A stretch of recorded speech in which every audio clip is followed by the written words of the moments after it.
Hello everybody, मेरा नाम है पुलकित शर्मा और स्वागत है आपका अपने यूट्यूब चैनल अतुल्य एडुकेयर में।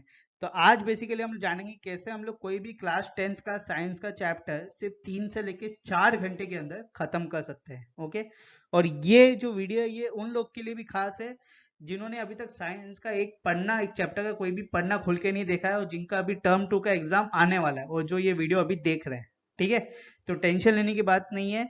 मैं इसमें एक ऐसी स्ट्रैटेजी बताऊंगा जिससे आप, और ये स्ट्रेटेजी में दो चीज है। सबसे पहले तो इसमें हार्ड वर्क भी है प्लस स्मार्ट वर्क भी है। हार्ड वर्क क्या है? हार्ड वर्क ये है कि आपको सबसे पहले तो चैप्टर पढ़ना है एनसीईआरटी से। ठीक है, रेफरेंस बुक में छोटे छोटे पैराग्राफ दिए हैं या पॉइंट वाइज दिया है तो मैं वो पढ़ लूँ, मत करना हो।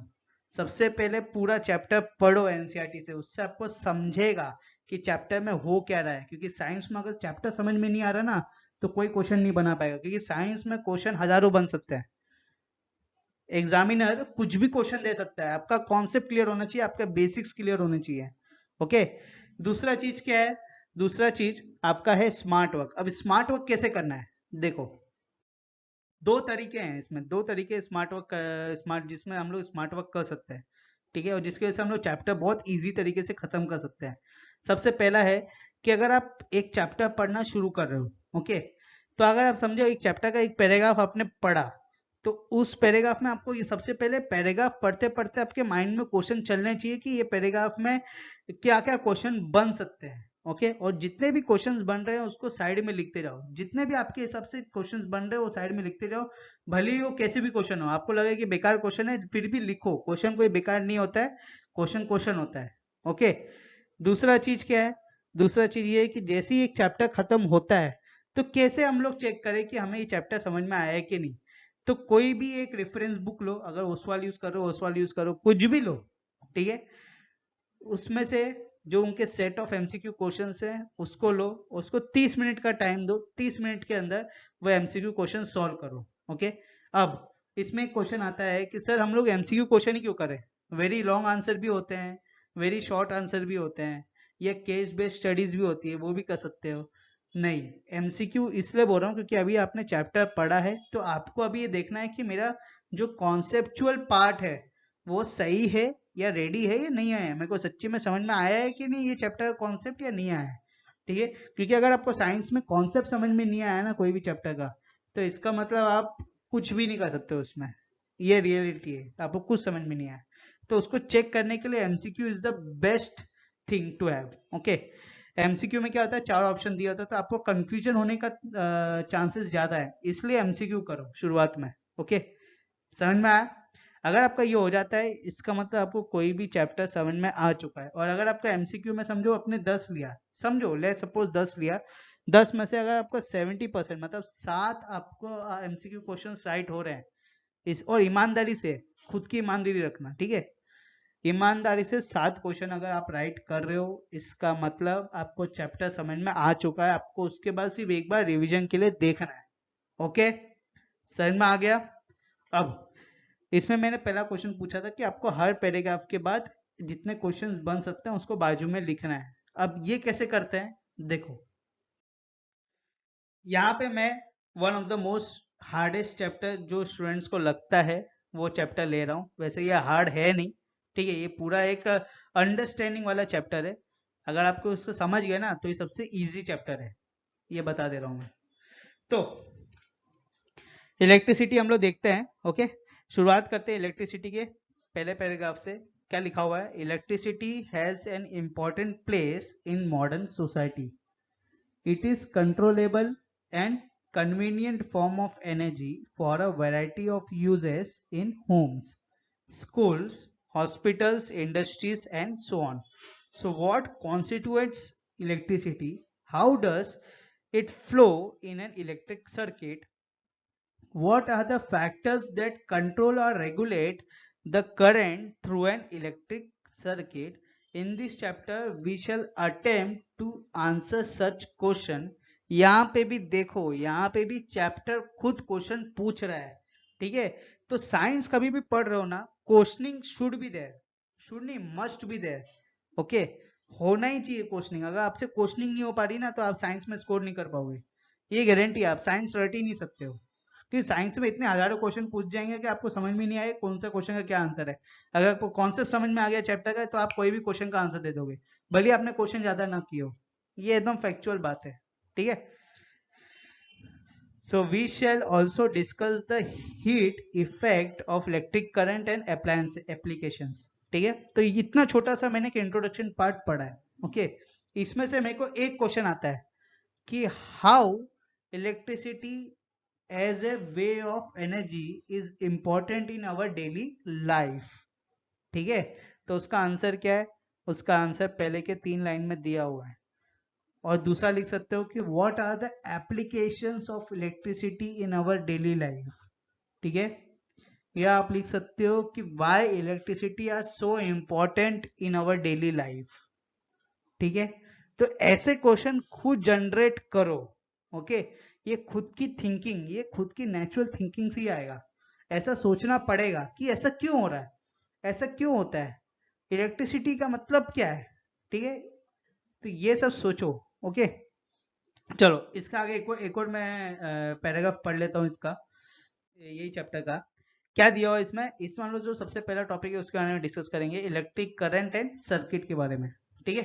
अब क्या लिखा है यहाँ पे? We are familiar with the air current and the water current. We know that flowing water constitute water current in rivers, ठीक है। Similarly if the electric charge flows through a conductor, for example through a metallic wire, we say that there is an electric current in the conductor, ठीक है। In a torch we know that the cell for a battery we placed in the proper order provide the flow of charges or an electric current through the torch bulb to glow, okay. We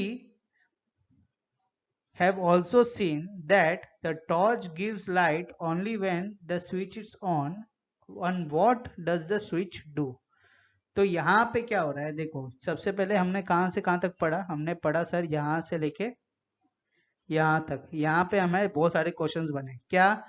सबसे पहले ये बना है हमारा question कि ये जो electric charge के बारे में बात की जा रही है, ये इलेक्ट्रिक चार्ज का मतलब क्या होता है, ठीक है।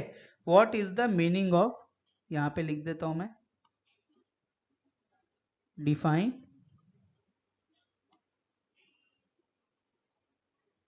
इलेक्ट्रिक चार्ज, ठीक है। अब ये बोल रहे हैं कि जो इलेक्ट्रिक चार्ज है वो कंडक्टर के थ्रू फ्लो होगा, ठीक है। अब सर ये कंडक्टर क्या होता है? तो यहाँ पे सेकंड आएगा, डिफाइन कंडक्टर, ठीक है। लेट सपोज कंडक्टर वो होता है जो इलेक्ट्रिसिटी को, इलेक्ट्रिक करंट को फ्लो करने की इजाजत देता है, ओके। तो सर ऐसा कोई मटेरियल है जो इजाजत नहीं देता है, तो उसको क्या बोलेंगे हम? इंसुलेटर। तो यहाँ पे एक और क्वेश्चन बनता है कि सर डिफाइन इंसुलेटर, इंसुलेटर क्या होता है। फिर तीसरा यहाँ पे बन रहा है कि यहाँ पे वो एक एग्जांपल लेते हैं जिसमें वो लोग टॉर्च बल्ब की बात कर रहे हैं, ठीक है। उसमें वो लोग बैटरी की बात कर रहे हैं, तो सर ये बैटरी क्या होता है, ठीक है। फिर यहाँ पे इलेक्ट्रिक करंट की भी बात कर रहे हैं, तो सर यहाँ पे चौथा आता है कि इलेक्ट्रिक करंट क्या होता है, ओके। समझ में आया? फिर जो इलेक्ट्रिक करंट है, ये जो फ्लो कर रहा है, ये फ्लो नहीं भी कर सकता है बिकॉज ऑफ द स्विच। तो यहाँ पे फिर बात आता है कि ये स्विच क्या होता है और ये कैसे इंपॉर्टेंट है एक इलेक्ट्रिक सर्किट में। तो यहाँ पे छठा क्वेश्चन आता है कि सर इलेक्ट्रिक सर्किट क्या होता है। तो ऐसा क्वेश्चन पूछते जाओगे ना खुद से, तो खुद से ही बनते जाएगा क्वेश्चंस, ठीक है। मैं ये नहीं बोल रहा हूँ सारे क्वेश्चंस बन पाएंगे, समझो इसमें से सिर्फ आपको 2 ही क्वेश्चन बन पाए, एक बैटरी क्या होता है और इलेक्ट्रिक सर्किट क्या होता है, इलेक्ट्रिक करंट क्या होता है। क्योंकि यहाँ पे ऑप्शन ही क्या, यहाँ पे जो आपको दिया हुआ है टॉपिक वो क्या है, इलेक्ट्रिक करंट और इलेक्ट्रिक सर्किट के बारे में। तो ये दो के बारे में तो आपको पता चल ही आएगा। तो समझो आपने सिर्फ 3-4 ही क्वेश्चन यहाँ पे बनाए कि इलेक्ट्रिक चार्ज क्या होता है, इलेक्ट्रिक करंट क्या होता है और इलेक्ट्रिक सर्किट क्या होता है और स्विच क्या होता है, ठीक है। समझो 4 क्वेश्चन बनाए, तो 4 क्वेश्चन तो बनाए, तो वैसा देखो, बाकी एक दो क्वेश्चन जो छूट गए वो जो आप आगे सैंपल पेपर्स करोगे या और प्रैक्टिस करोगे उसमें सबको आते जाएगा। अभी तो 2-2.5 महीना है ना, अभी भी उखाड़ सकते हो चाहे तो, ठीक है।